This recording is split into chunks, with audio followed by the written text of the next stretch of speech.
What's going on, everybody? This is Zera back with another cigar video. I had some people give this last video, a thumbs up, said they liked it, so they want some more of these. So I'm gonna tell you what, I'm gonna do this weekly until I come up with a better idea what I want to do. I'm firing up the stream here before long, so I figure need some good, wholesome, original content. And you know what? I don't know very many gamers, streamers that do this sort of thing. Just do a weekly podcast, just chilling with a cigar out in the beautiful weather and just talking to you guys. So here's what we're gonna do. I'm gonna light this puppy up. It's another prime Gurkha here. I got my Diet Snaffle here, mango flavor this time. Thing's phenomenal. I'm telling you guys need to try this mango tea Diet Snaffle. You gotta try it, bro. Anyway, let's light this puppy up. And if you don't mind, if you aren't really into talking head videos, be sure to just go ahead and minimize this. Just let this play in the background and go do some chores around the house or drive around your car or whatever, or just, you know, put an earpiece in at work, man. Whatever it is you do at the gym, let's have a conversation. All right,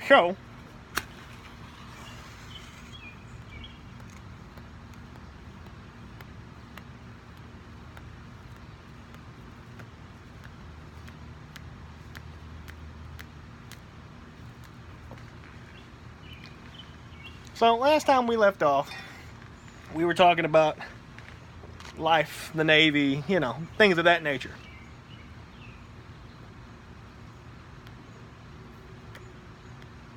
And I'm wondering what you guys think about all the hype surrounding Classic right now. I mean, I hadn't even gotten a beta invite. I really wanted to put a yet in there. I really wanted to put a yet in there, you know what I'm saying? It's probably not going to happen with my luck. I get beta and alpha and beta invites for every expansion going all the way back to wide, and my luck says I'm not going to get one for the Classic because they're doing it differently. Like, they're really pushing hardcore on like streamers who kept with it, you know what I'm saying? Especially the guys that were really hardcore on vanilla private server content, you know, the guys that were breaking all the rules and now are getting rewarded. I think that's one of the funniest things in the world. Here I was, one of those guys that swore up and down that I would never do private servers, and now the guys that did and got banned and all this. I mean, I'm not knocking S-Band or any of those other guys. I mean, they do great content, and you know, good on them for having such great success right now and leading up to this point. I mean, this is what they've been working for, and God bless them, man. They deserve it. But I just think it's kind of hilarious that Blizzard condemns them and then rewards them at the same time. I mean, it's quite hilarious, the turnaround.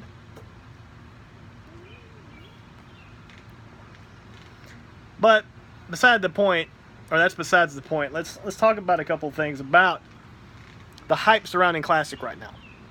Between videos that I've watched, duels that I've observed, even some select PvE content, because most people are just doing PvP content, let's be honest. A lot of the streamers doing world PvP stuff, or they're trying to do some absurd like fiasco where they're kiting some like skull dragon all the way across Azeroth in the Stormwind, and you know, all the cool stuff we used to be able to do in vanilla that, you know, you can't do anymore in BFA because Blizzard doesn't want you to have that kind of fun anymore.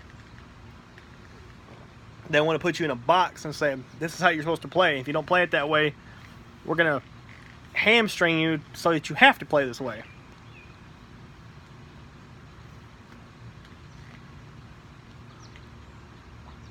Reminds me of MOP, man. I mean, I stand by this statement. I know a lot of people didn't care for the pandas in MOP, but I'm sorry. But if that bothered you, then you need to like pull whatever stick is in your behind, because I'm telling you, man, MOP was good, man. MOP was like the last great moment we had of customizing our characters. I mean, you had reforging, you had upgrades, you had like individual, like you could upgrade your item in ways that a lot of ability, a lot of armor pieces you can't do anymore. I think they had it in WoD for a little bit, but even then it was only select items. But I think in MOP it was way more customizable. But definitely reforging, glyphs, you had your minors and your majors still. There was all kinds of neat stuff you could do.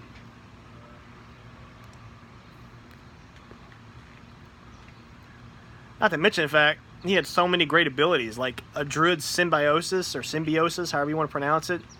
That was just a great little toy. I mean, Druid could get creative in every BG. Do all kinds of fun stuff. Anyway.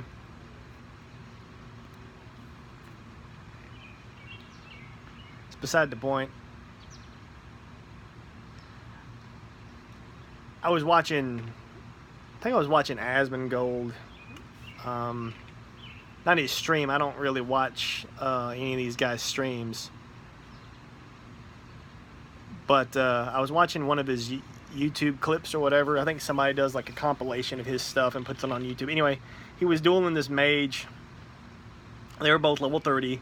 I think Asmongold was wearing like his best in slot gear. Like he got the helmet from Herod and Scarlet Monastery, and of course he had his whirlwind axe. I mean, he's fully decked out for a level 30. I mean, he's stacked.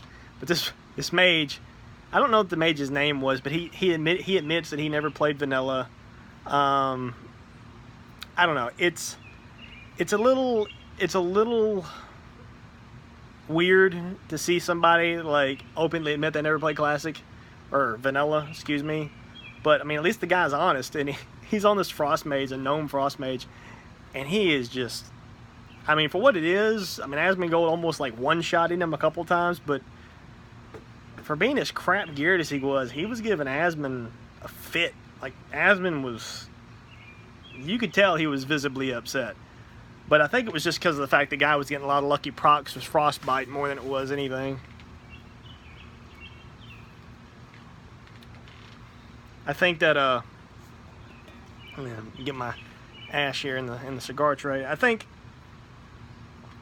Warriors are gonna have a really rude awakening when they realize just how bad they had it in vanilla. At least in PvP. In PvE, they were God mode. Warrior DPS, when they got fully geared in the end game, like by the time they got to Blackwing Lair, when they had full Wrath or even AQ 40 gear, that, man, they are mean in DPS. And of course they're the best tanks in the game. At least overall, the best tanks in the game. I still stand by the statement that Guardian Druid, well, they're not Guardian Druids, you know, Feral Druids that spec a certain way. I think there was like a 4-point difference between a Feral DPS and a Feral tank. I think is literally just 4 points difference in the tree. But they go like, literally, they get the right kind of leather gear, and they have the highest armor count in the game. We had a Druid in Goat Clan on Thunderlord. Shout out to anybody from those good old days. His name was Elendriel, but we called him Trap for short. This dude, his armor count was ridiculous. I think he had like 16,000 armor unbuffed in dire bear form. It was ridiculous.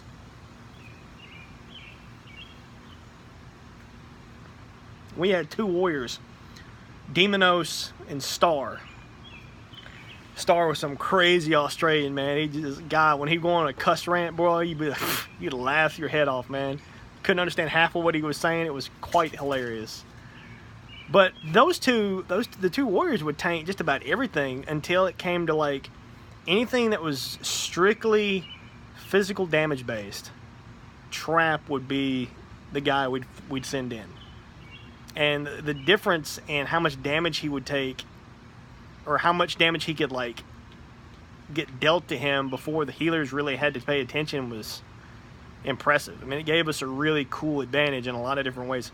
And I feel like that's why we conquered ZG so fast. We were one of the few guilds that beat ZG when it first came out, before Hakar got nerfed. I think there was I don't remember what it was, but there was a big nerf that Hakar and Jinzo got in original ZG20 in vanilla. I can't remember what it was, but we were able to go in there, I think within the first, I want to say 30 or 40 days, I want to say. First maybe 6 weeks we beat it. I don't know. I don't remember exactly what the numbers were. I just remember we had beaten a car in and we were working on Jindo at the time, which was an optional boss. And we had either just downed him the week before or the week of the changes, before they implement. Like we were doing it either the week before or we were doing it like that Monday night before the server shut down and they implemented the patch. Like we beat him either the week before or the week of the changes, just before the changes came in, and we just did it like as a sense of pride. I remember we were really high on. We rode that one for a long time. Because in Molten Core and Blackwing Lair, most of it's elemental damage. It's mostly fire damage. But in ZG, you had the benefit of a lot of it just being strict physical damage. I think there was a lot of nature damage that they did.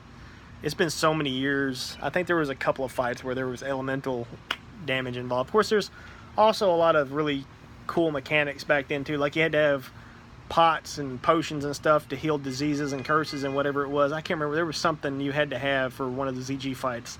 I think it might have been Jinzo. I don't remember. But it was something where you had to have a certain amount of potions for everybody in the raid, or else you literally couldn't clear certain content. So, but it was fun.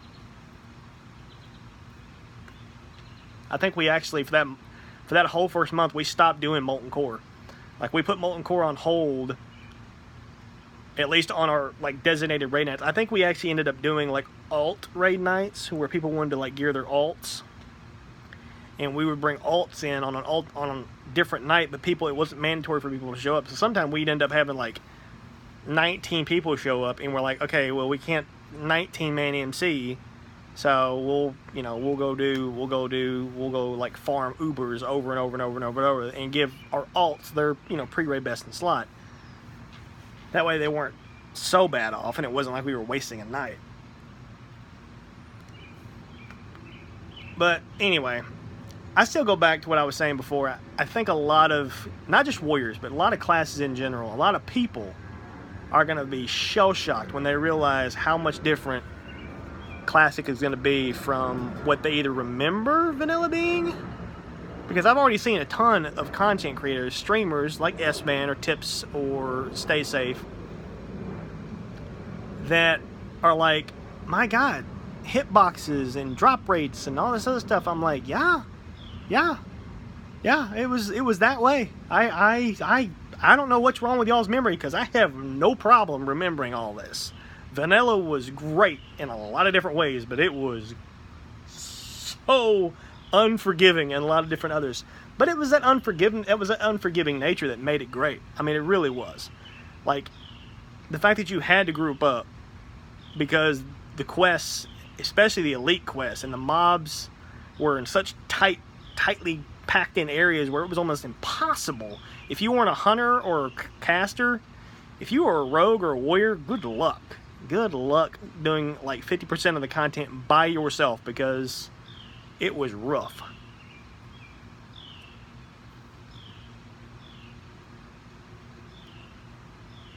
But I don't want people to be discouraged, and I don't think they will be. I think we're gonna be very thoroughly surprised by how people are gonna react to Classic. I just think that there's going to be a lot of people that are going to react less than enthusiastically at first. I think that people will eventually come around when they realize, hey, it's tough, but it's tough for everybody. It's not just me that's having this problem. We're all part of the same, we're all in the same boat together. And that's really what makes Classic separate from really every other iteration of World of Warcraft. Because even in TBC, granted, the first expansion, not too far separated from Vanilla, even TBC, you had your ways to get around the problem. In Outland, you had flying mounts. So if you ever ran into a hiccup, you could always fly out, come back later. It wasn't really all that difficult. Plus, social interaction in TBC was a different meta too. I mean, we had gotten beyond being limited to just things like Ventrilo. Skype had started being a thing at this point, and I mean, there was so much different little niches that we were able to kind of peg out for ourselves because of all the different things we had introduced. But in vanilla, you had your little tight-knit group of people and friends, guildies, probably most of which you probably gathered throughout your time as leveling. See, I think that's the big takeaway that a lot of people are not really talking about Classic. There's been a couple people that have talked about it, but I think the biggest thing for me is going to be that entire meta where we are from level probably 3, 4, 5, 6, 7, 8 and on. You're going to be grouping up with people randomly, and more often than not you're probably going to run into the same people, and probably somewhere around level 23, 24, 25, somewhere in that range, when they realize, hey, you know what, we've been grouping up, half a dozen times already. We're typically in the same area, same region of the world, doing some of the same quests. Why don't you come hang out with me and my buddies in the guild, and we can do this more often. That's how guilds happened. That's how people got into guilds back in the day. How nowadays, I don't even know how you get into a guild in modern day WoW. People just spam trade chat with invitations and admissions, and you do the looking for guild tab, and it's not very personable at all.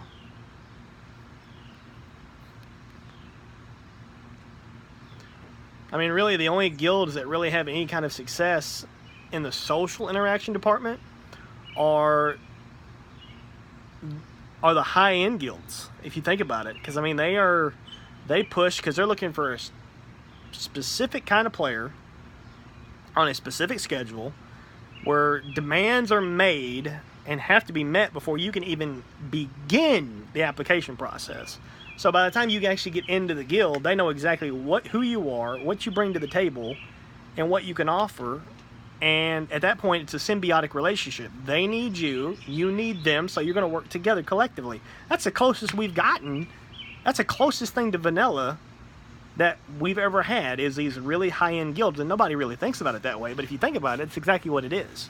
It's exactly what it is. I mean, in vanilla, you had guilds that would give invitations to warlocks or people because they had summons, or people with certain professions or certain classes because they needed to fill a particular hole, or they were just somebody they met leveling or questing or whatever, or maybe it was somebody that could craft a certain thing for them. Like, hey, are you happy with your guild? You're not? Well, why don't you come over to my guild? We can give you a home. And they're already going to feel a sense of belonging there because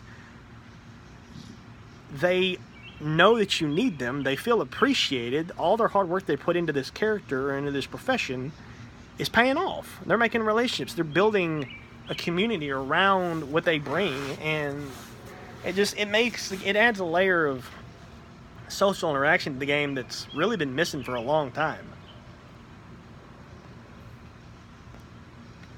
But I digress.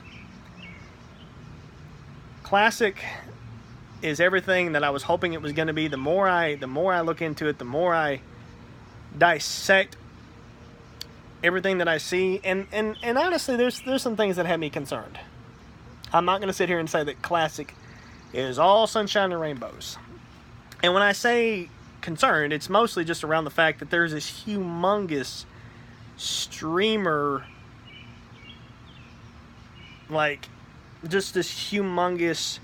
streamer, like mentality or persona. I don't really know what to call it. I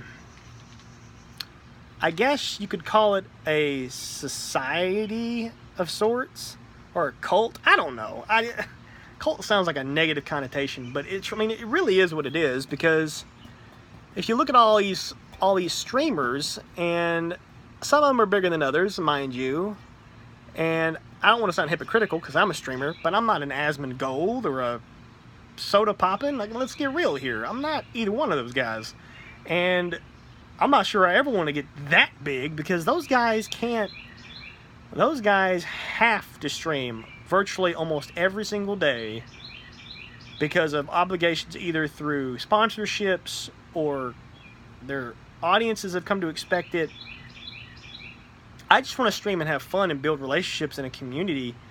I don't necessarily want to have a chat room filled up with so many people and that I can't even look to read it. You know what I'm saying? I don't even know what I would do with that kind of popularity on Twitch. I have no idea. I guess we'll find out if we get there someday, if we ever get there.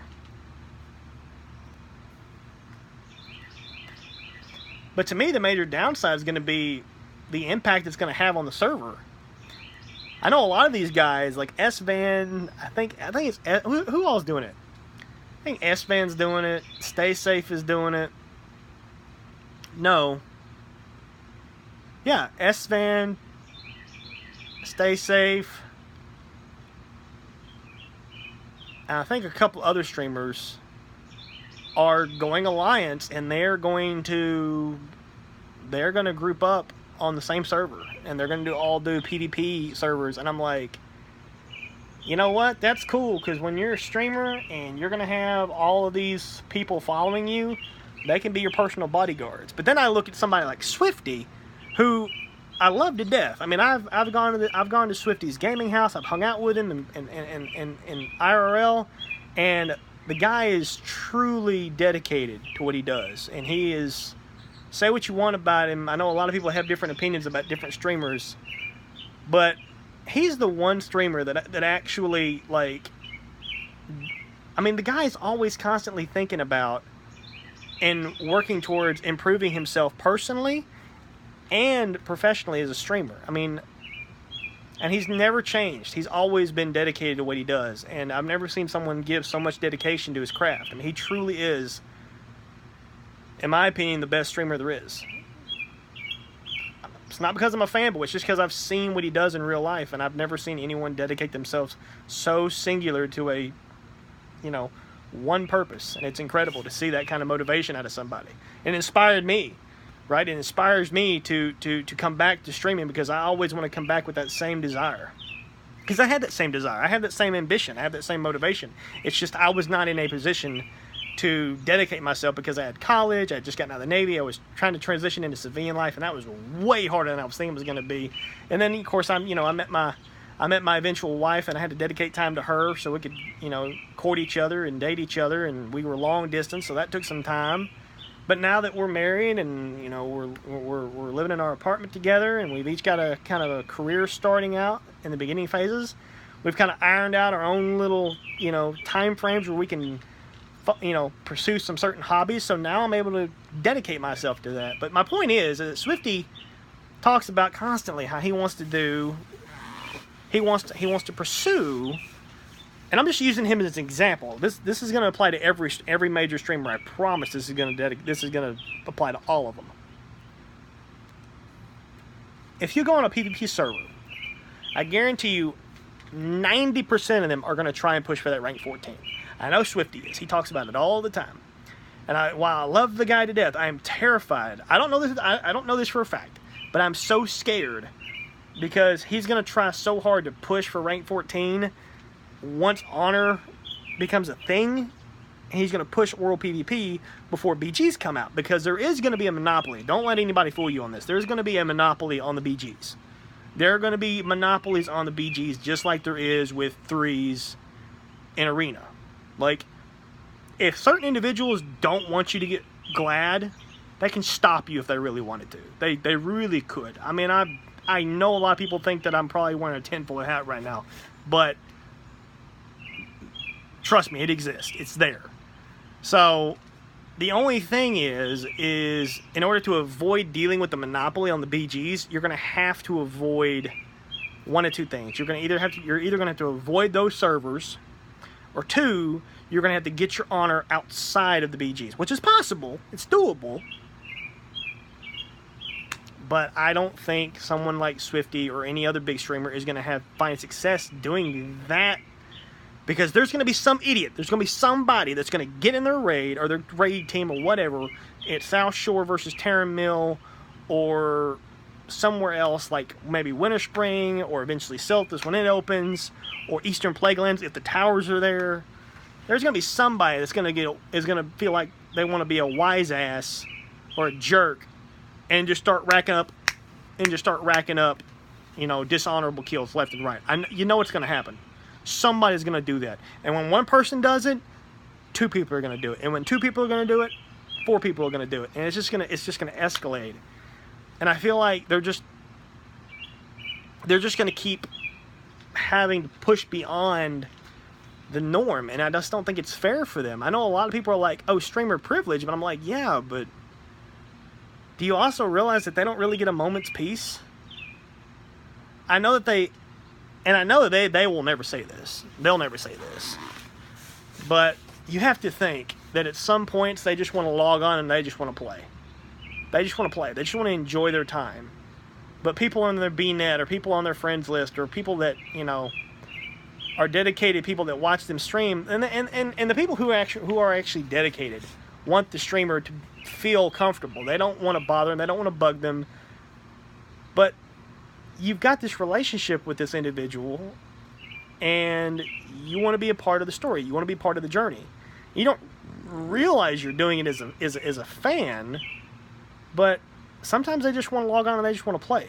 And they're going to be denied that, especially in vanilla, when that was really what it was about. It was just about getting on and enjoying the journey. And I'm just worried that these guys are going to have a hard time enjoying the journey if every time they log on they're going to have a target on their back. And I'm worried about them and their opportunity to enjoy the game for what it's meant to be. I mean, I don't know if any of this makes sense. I don't even know if this is even going to be true. It's just my concern. And it's not even my concern for for everybody else as a whole. This is just my concern for the streamers. I'm worried about their enjoyability and longevity of what they can do to produce content on a long-term basis. I hope to God I'm wrong. For their sake especially, I hope I'm wrong. I hope that Swifty, S-Van, Stay Safe, Soda Poppin', I hope every single one of those guys is going to be able to log in and really just enjoy their time playing. I really do. I really hope they're going to be able to do that.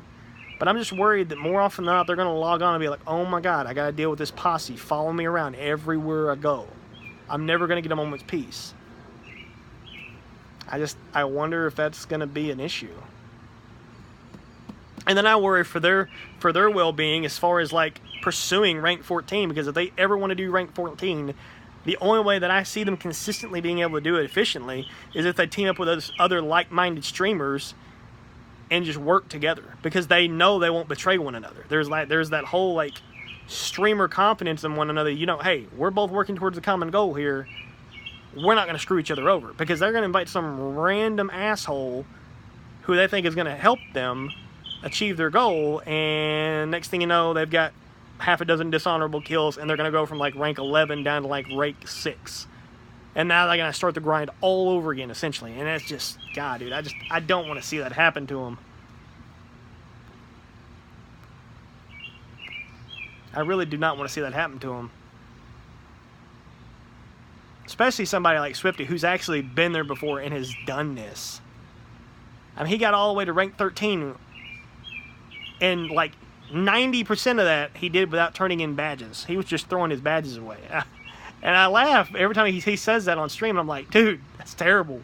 He'd have had rank 14 by the time he had rank 10. But I mean, you live and learn, right? He's especially going to do it now, but I just feel bad for him, man, because I know it's going to be rough. Because before, when he did it, nobody really knew him. Outside of his server, and even then, people were like, oh, it's just the guy who loves PvP. But now it's, oh, that is Swifty. I know who that is, and I'm going to make it my job to make it his life miserable, and that's not right. I don't think that's right, but it's just part of the job. It's in the job description, really. And believe you me, he's aware of it. Oh my God, he is so aware of it. He knows it, and he's already he's had people build him macros and stuff to prepare for this. But all of that to come back to me and what I'm gonna do, because I'm gonna tell you right now what I'm doing.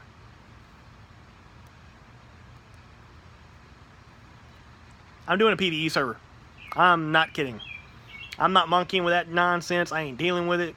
I'm not pushing for rank 14 at all. No, sir. Nope, not me. Because I want to enjoy the journey.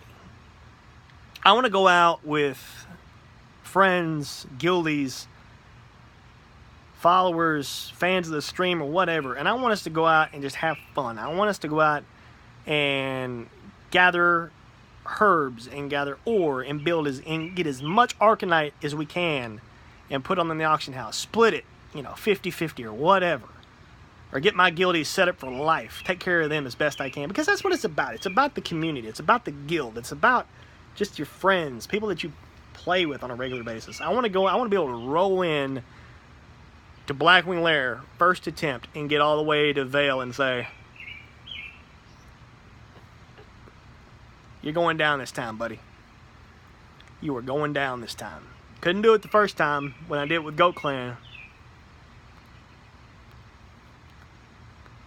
But this time you're going down. First attempt, baby.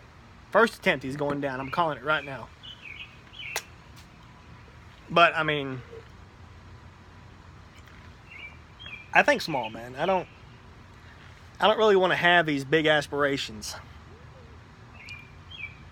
Because I remember how unforgiving Classic was. Or Vanilla was, rather. And I have every bit of confidence that Classic is going to be just as unforgiving. Because as much as people are scratching their heads at a lot of different things from Classic Beta, people didn't remember from Vanilla. And like, the hitbox, were they really like that? Yep. Could you wall jump like that? Yep. Were the drop rates this bad? Yep. Were mages kicking the crap out of warriors and rogues this bad in duels? Yep. All this stuff was happening. All of it.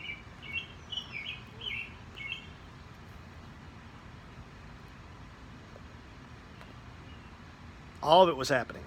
People just don't remember because it's been 15 years, or at least it will be 15 years by the time they release Classic in August. I have to go back and double check that, but it'll be damn near close enough. I think Vanilla released, was it August of 04? So when they release Classic, I think it'll be exactly 15 years.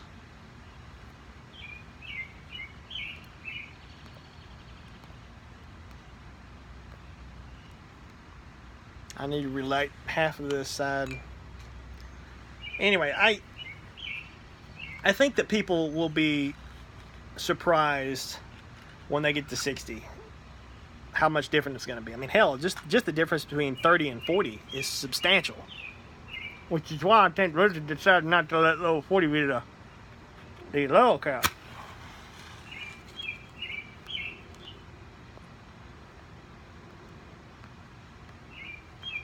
Oh, shoot fire. Burn my ass. Saw that coming. I'm alright, fellas. Just got on my shorts, that's all.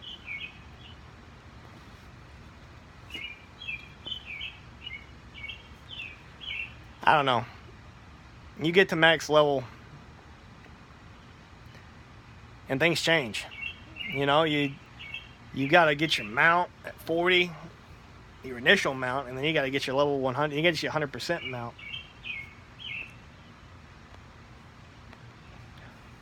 Paladin saying it's gonna be fun because they get their stuff for free. Boy, you gotta farm Arcanite bars and a whole bunch of other stuff for that thing. And then Warlocks, you can't even get your 100% mount until, well, hey, you can still buy one, but you can't get your class mount until Dire Maul comes out. Because you got to do, was it all 4 wings of Dire Maul for your 100% mount? There's a lot of things people are not taking into account. A lot of things, man. A lot of things.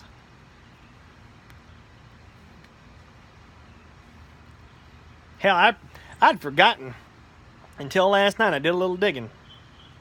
I'd forgotten until last night that as an alchemist, in order to make flasks, guess what you got to do? You got to go into Scholomance, because there's a special laboratory that you can build or create flasks with, and you have to do it in Scholomance or Blackwing Lair, but Blackwing Lair is not going to be available at launch. So once a week, you and your guildmates that all have alchemy are going to have to get all the mats from all of your other guildies and march into Skullomance. Now, granted, you know, by the time you've got pre-red best in slot, Skullomance will be kind of a joke anyway, and rogues and druids probably won't have to worry about it because they could probably just stealth their way into the laboratory. Hell, my brother had a buddy of his back in Vanilla. I can't remember his name. I think his name was Desolus on Thunderlord. And he used to solo the fire elemental boss in BRD for those fiery cores or whatever. And then he would go, and then he'd make his way. He would stealth around the entire dungeon, get all the dark iron, and then he would go down to the dark iron forge, deep within BRD, and he'd forge him up some dark iron armors. And he farmed it every day. Every single day. That's all he did. And he made bank doing that. So, there's going to be, of course, he's a subtlety rogue, so he can get away with that. But there's going to be a lot of people that are going to find their niches. I'm looking for mine. And I'm thinking Mooncloth and Arcanite bars. That's what I'm thinking. That's what mine's going to be. Well, it's just, you know, close to 3 months out, that's what I'm hoping it's going to be. I'm not going to know for sure until I get there. We'll be dual boxing, though. That I do know. I'll be dual boxing, but I'll be following the TOS. I'll make sure that there's, you know, only one command per input, which isn't going to be a problem because you put one of your characters on follow and that problem is solved.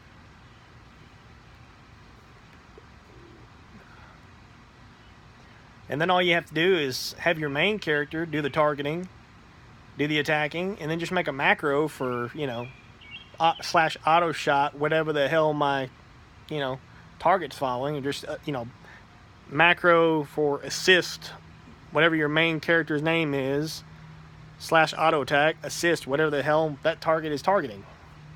That's easy. You can manipulate that as long as that macro is a separate input from your initial tune's attack, which is why multi-boxing is frowned upon by a lot of people, because like there's no way that you're playing 5 accounts and following that rule. And it's true. I mean, it's definitely not feasible. But if you're dual boxing, it's completely doable. It's very doable. It just takes a little bit of crafting, but you can get away with it. You can do it.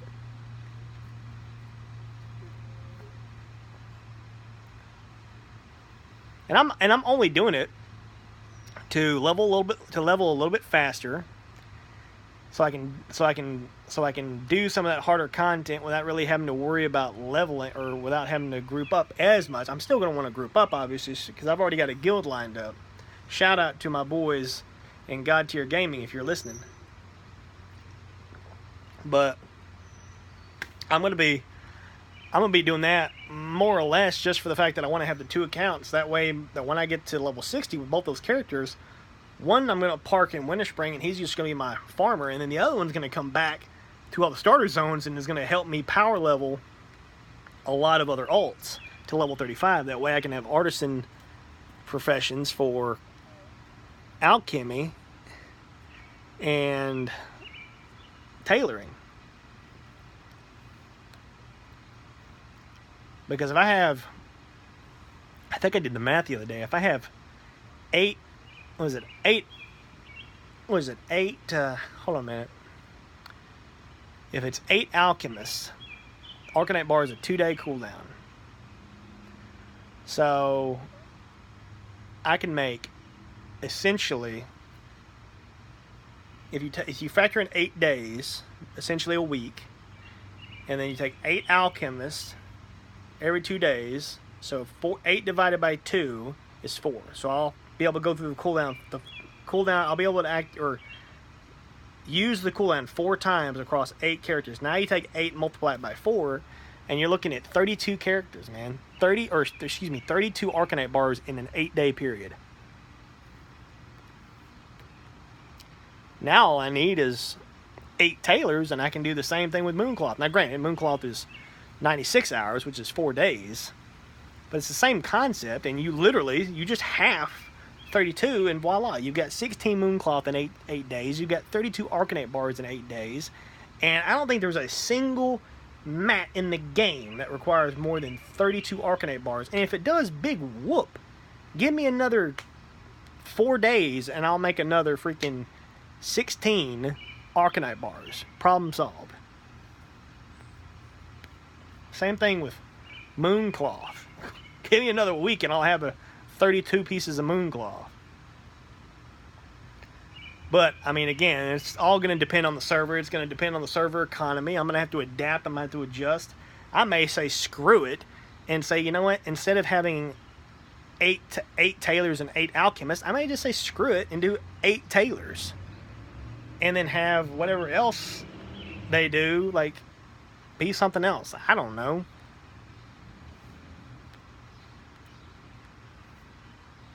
I could have one toon be a gnomish engineer and another toon be a goblin engineer, and then voila, I could just mail those to my main who can turn around and put engineering on him so he can use the items.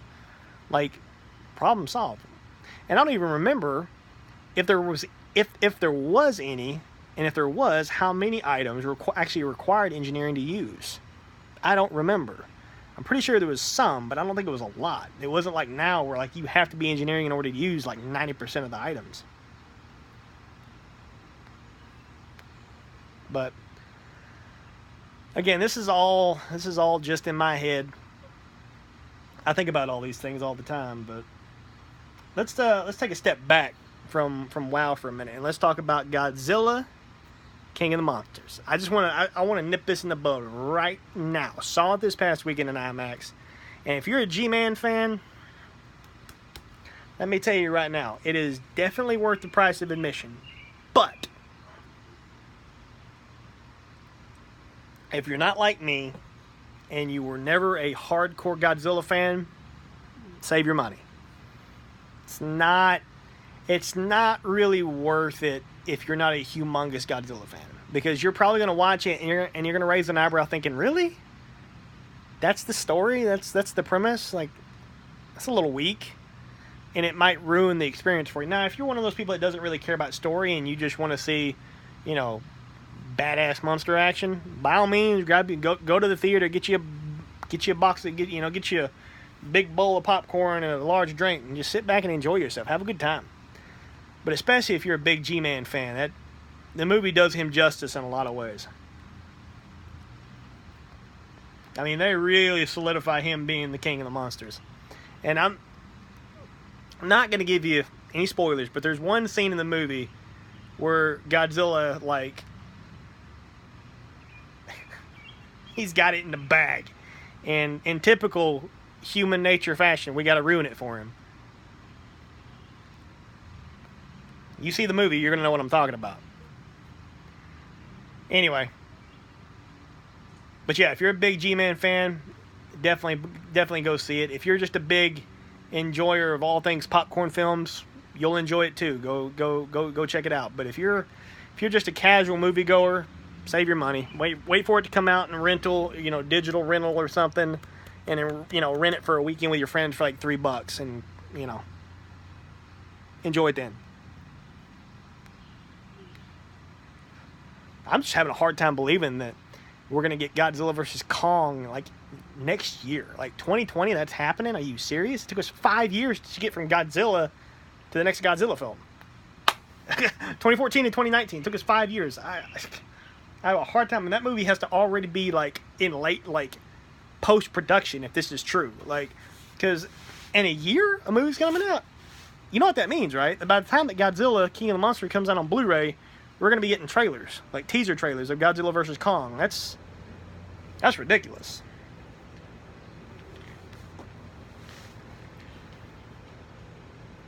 And the other thing I want to talk about too, just real quick, I didn't ever talk about Avengers. I don't know if I ever actually mentioned that I would do a breakdown or a review of Avengers Endgame, but it's been long enough now that I think I can go ahead and just give my 2 cents. Loved it, except for one thing. And no, it's not the fact that there is a supposed loophole at the end with Captain America. But my beef is with Captain America. He kind of gets selfish there at the end. When he goes back in time and he stays with, again, spoilers. He goes back in time to, reseat all the Infinity Stones in their proper time and place, and then he never comes back. He stays with Peggy. Or Carter, or Margaret, Maggie, whatever the hell her name is.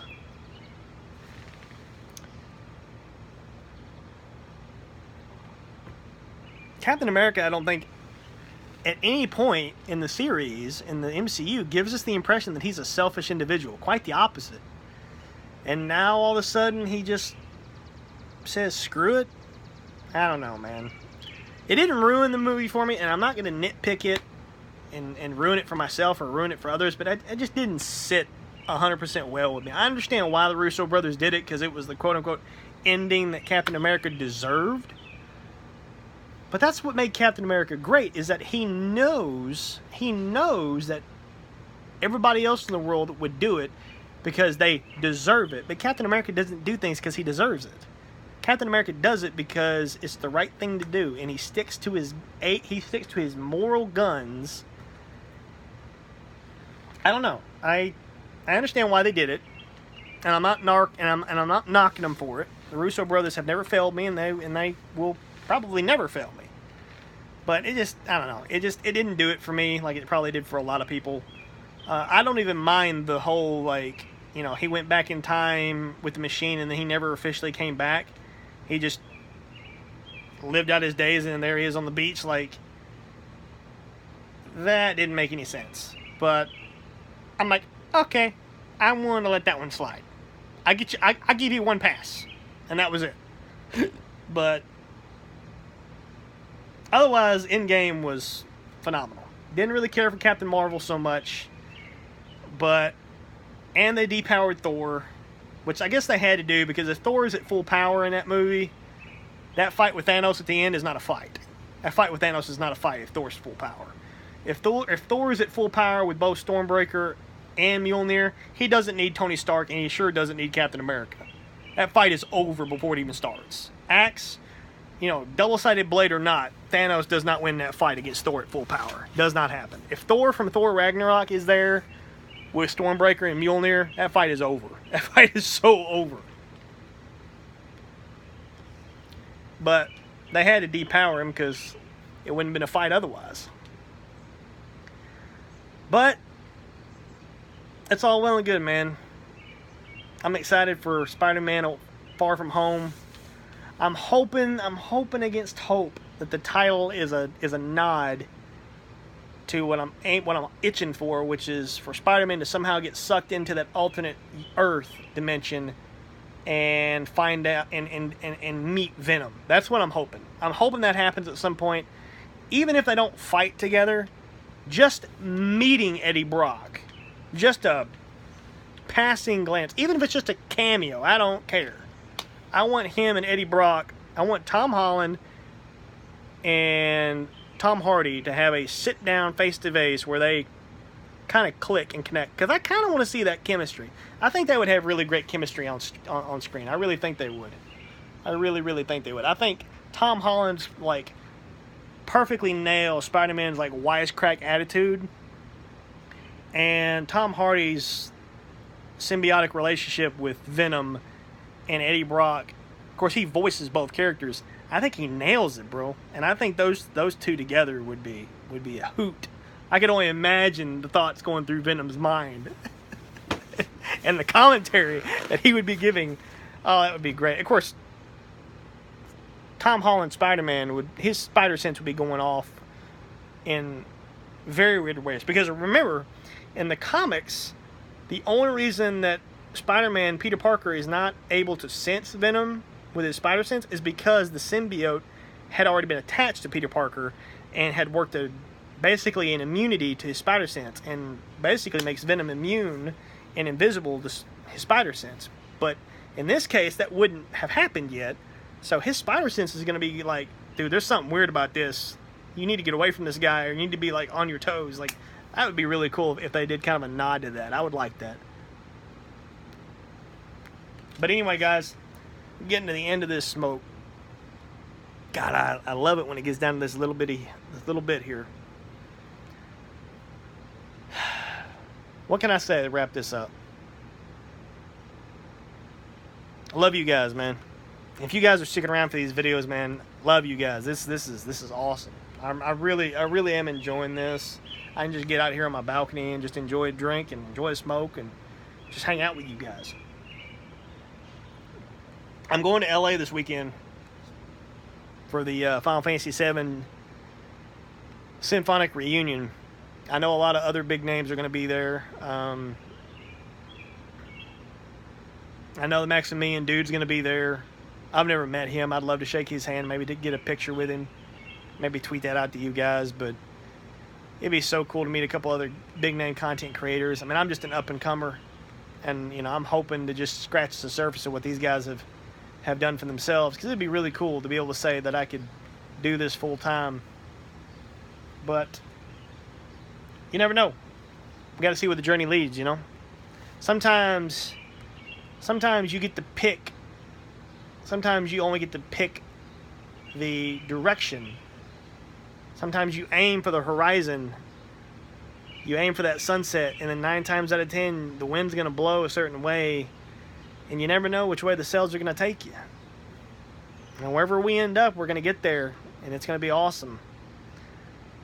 And it's the mystery that's got me intrigued. With Classic coming out, Final Fantasy VII Remake coming out, don't even really know where we're going. All I know is I want to get there, and I want to get there soon, but I need to pull the brakes back a little bit and just enjoy it, savor it. Like this cigar. But anyway, guys, with that, I'm going to sign off. Love you guys. Hope you guys enjoyed it. And be looking for another one next week. I'm going to give you guys the lowdown on what happened in LA. I can't wait to go, man. It's going to be so awesome just sitting there next to my brother. And it was me and him. We experienced Final Fantasy VII together. And just, even if we don't get any sneak peeks or new trailers or anything for the remake, just experiencing the OG game and the content with the original score, but with a live symphony orchestra, that's going to be incredible. At the Dolby Theater in LA, where they host all the Academy Awards and stuff, and all kinds of other different premieres and stuff, I'll be walking the same ground that I'm sure people like Chris Hemsworth or Robert Downey Jr. or Chris Evans walked, you know, when they premiered past MCU movies. I don't remember which ones all premiered there, but I know some of them did, and it's going to be pretty cool to be able to sit in that same theater and know that, you know, it was filled with countless of others individuals that have celebrated, been rewarded, and just enjoyed other great sources of content. It's going to be a really cool experience. I've been in LA before, but never been to the Hollywood scene before. So this will be kind of cool. This will be kind of cool. And it's not like it's going to be a red carpet event or anything, but it's going to be the closest thing that I've ever experienced to one. So I'm excited. I'll get some pictures taken and put them up on Twitter. Be sure you guys follow me on Twitter at SaltyZera. Also, be sure to check out my Twitch, twitch.tv/SaltyZera as well. I love you guys. Be sure to subscribe to the channel and hit that notification bell for updates when I go live, potentially, or even update with you new videos. And with that, I'm going to go ahead and sign off. Love you guys, and as always, stay salty, stay kind to one another, and I'll see you in the next video. Zera out.